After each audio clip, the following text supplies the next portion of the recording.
100 workers at Spokane's International Airport are now on notice. They'll be out of a job by spring. That is because of a change in operators for concessions and retail. KREM 2's Shannon Mowdy explains the mass layoffs. Shannon?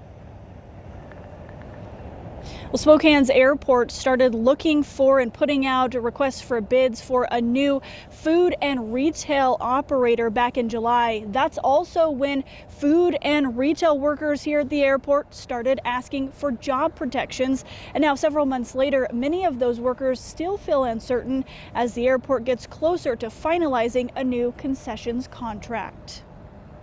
A lot is still up in the air for Spokane's airport and more than 100 workers. The board is still reviewing bids for a new concessions operator. There is no way to be certain of anything. But Cordelia Jones knows one thing. It's there in black and white. It is expected that you and the other associates affected by this change will be separated from the company. Dealey Jones is one of 119 food and retail workers now on notice.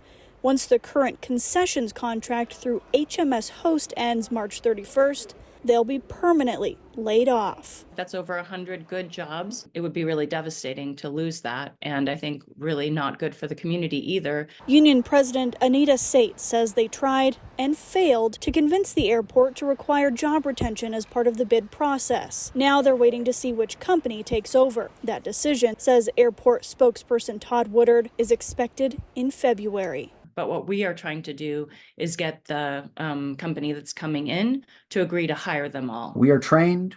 We already have our security clearance. We already know the flow out at the airport because that's a very specific kind of hospitality environment. Dealey Jones's 10 years bartending here don't even rank him among the longest serving airport hospitality workers. But it did allow him to fight for strong health benefits and provide for his wife's chronic health condition. We're dependent on my income on insurance through my job. And like I said, it's been a good job. We bought a house here in Spokane a few years ago. We finally felt stable enough to start a family. As a new father, he's unsure a bartending gig anywhere else would be enough. So no matter who takes over. In a lot of situations, we are the first and the last people visitors to Spokane talk to before they either go into the city or go home. He hopes his job, benefits, and beloved customers will still be there. And I just really hope that we can all keep doing it.